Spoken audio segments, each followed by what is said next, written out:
You're watching the English newscast here on Future Television. I'm Linda Tamim, and these are the news trending today. Political rivals gather for a second consecutive day to discuss ways to solve the different political crises which have kept the country in deadlock for years. Two Iraqi nationals are injured outside the famous Jaira grotto after a rock fell on them. And Syrian government forces bolstered by Russian airstrikes recaptured territory overnight in the southwest suburbs of the battleground city of Aleppo.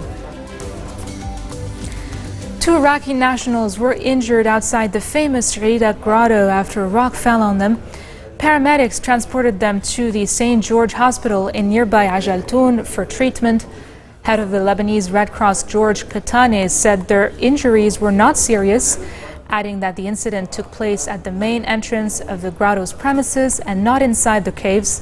Jaira Mayor Walid Baroud also said one man suffered from a broken leg while the other had problems breathing. Security forces have opened an investigation into the accident. Political rivals have gathered for a second consecutive day to discuss ways to solve the different political crises which have kept the country in deadlock for years. The meeting, the second of three consecutive national dialogue sessions set to end on Thursday, is being hosted at Parliament Speaker Nabih Berri's residence in Ain Tine. The national news agency said Progressive Socialist Party leader MP Walid Jumblat was absent from the meeting and was represented by former Minister Ghazi Aridi, while Change and Reform Bloc head MP Michel Aoun is being represented by Foreign Affairs Minister Gibran Bassil. The Lebanese forces, one of the country's main parties, are boycotting the dialogue talks as they believe they're a waste of time. After failing to make any breakthrough a day earlier, political leaders will shift gears to concentrate on a new voting system to replace the contested 1960 law, which most officials say brings about unfair representation. Other topics on the agenda include the shape of a new government and administrative decentralization. Lebanese Forces leader Samir Jaja said getting behind Michel Aoun's presidential candidacy was the obvious solution to end the two-year-long vacuum. Jaja said, quote, "I understand future movement chief MP Saad Hariri's rejection of his candidacy. However, what I don't understand is the stance taken by Hezbollah, which never threw away a chance to remind us that Aoun was its first and last candidate."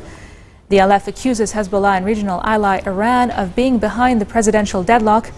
Hezbollah and the FPM have boycotted all parliamentary sessions to elect a new head of state. But an Iranian official who was on a two-day visit to Lebanon this week denied that his country was interfering in the country's presidency issue. Electricité du Liban contract workers cut off roads in East Lebanon's Bekaa Valley in what they said would be a day of rage, demanding that the state-owned company make them full-time employees with benefits in accordance with the 2012 agreement. The national news agency reported that the workers briefly cut off the Duris Baalbek Road and the Dahr al-Ahmar Rashaya Road in the southern Bekaa. The workers' strike, which started in Beirut days ago, has prompted their colleagues across Lebanon to follow suit.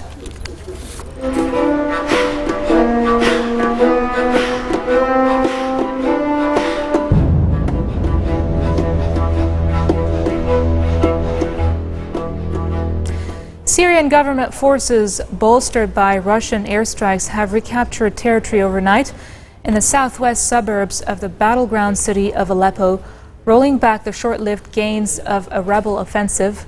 Rebels and their extremist allies launched an assault in a bid to ease a more than two-week government siege of opposition-held districts in the city. The government fighters have put up a fierce fight back, retaking several positions from beleaguered rebel forces. The Syrian Observatory for Human Rights said government forces seized two hilltops and two small villages in the southwest suburbs of Aleppo. The groups waging the offensive, including fighters from Al-Qaeda's former Syria affiliate and the powerful Islamist Ahrar al-Sham, have promised to end the government encirclement of eastern parts of Aleppo. They're seeking to capture Ramusa, a district in Aleppo's southwest suburbs, in a bid to cut off government forces and open a new route into the city for rebels. Two chemical gas attacks have been reported in northern Syria, one in the region where a Russian helicopter was downed a day earlier, killing all 5 people on board. In the first alleged attack, cylinders suspected of containing chlorine gas were dropped in residential areas in the city of Sarakib in Idlib province. Russia, Syria's key military backer, has vehemently denied that a chemical attack took place, and Kremlin spokesman Dmitry Peskov said the claims of chlorine usage were fabricated by the media.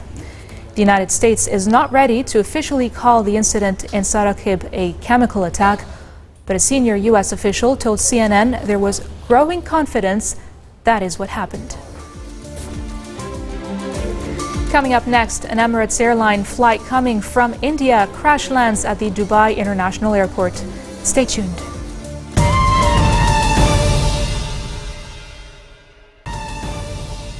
Welcome back. You're watching the English newscast here on Future Television.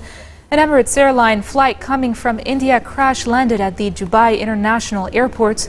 The airport was closed and all takeoffs and landings were halted, according to Flight Radar. No injuries were immediately reported. Pictures posted on social media that purported to be of the incident showed a thick black plume of smoke rising from the top of a burning plane.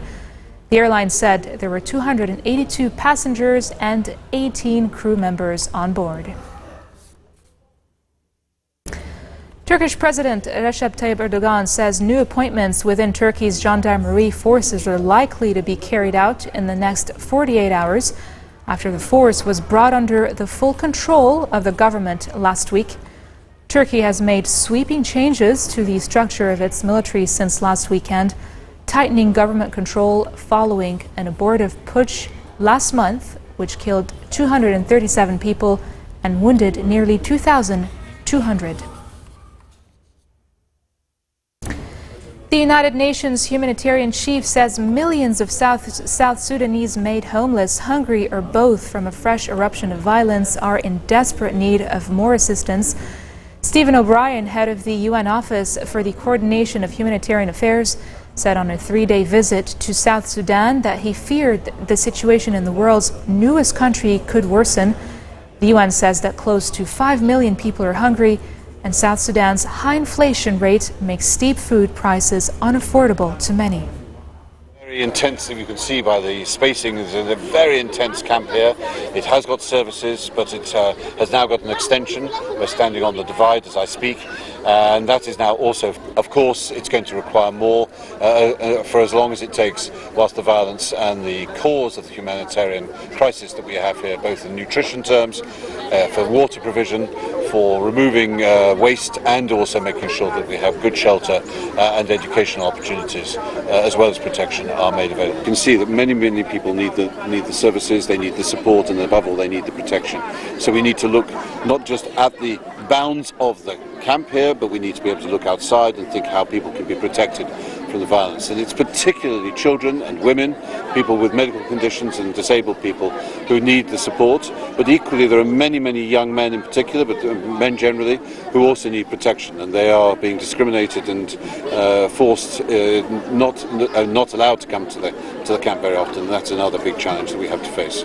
You can see it in the eyes of the mothers cradling extremely malnourished babies in the stabilisation unit of the hospital, and it's absolutely vital that we make a proper assessment of the scale of need which has arisen because of all the challenges, both climate and harvesting and seasonal, as well as the context where there is uncertainty and even certainly in many other parts of South Sudan, fear. What do Islamist militants do while waiting to be sent on a suicide bombing mission? Norwegian journalist Paul Refsdal takes us to the insurgent front line in Syria in his new documentary, interviewing would-be suicide bombers to see what daily life is like as they wait to be sent to their death. The film, Dugma the Button, was shot in late 2014 and last year. I hope that it will will make people understand that our enemies are human beings, and they are not perfect human beings. They are clumsy sometimes. They do mistakes. They have regrets sometimes.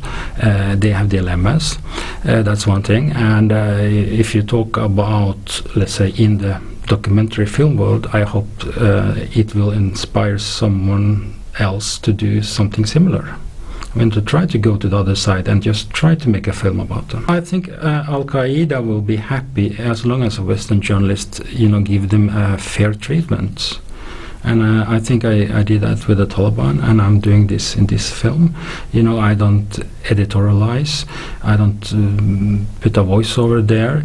I don't try to tell people what to think about it. I'm just showing the everyday situation of these Al-Qaeda insurgents. Thing is, we cannot say that everyone in Al-Qaeda are bad to the core, because that's not true, and that's what my film is showing, that there's a lot of different people. They are individuals like you and me, So that's something we just have to accept as a reality. I mean, we cannot have this old image of our enemies like we used to have 100 years ago. What I'm worried is that too few people will see the film, actually, because actually there has been a problem with the broadcasters, that they are nervous about airing the film. I mean, when I screen it during festivals or cinema thing, I get very good response from the audience. So that seemed to be the problem for the moment, that the broadcasters think that somehow it's a red line to show that Al-Qaeda fighters are human beings. This marks the end of our bulletin for today. Now for a recap of our top stories. Political rivals gather for a second consecutive day to discuss ways to solve the different political crises which have kept the country in deadlock for years. 2 Iraqi nationals are injured outside the famous Shaida grotto after a rock fell on them. And Syrian government forces, bolstered by Russian airstrikes, recapture territory overnight in the southwest suburbs of the battleground city of Aleppo. Those are your top stories for this Wednesday. I'm Linda Tamim, and I thank you all for tuning in.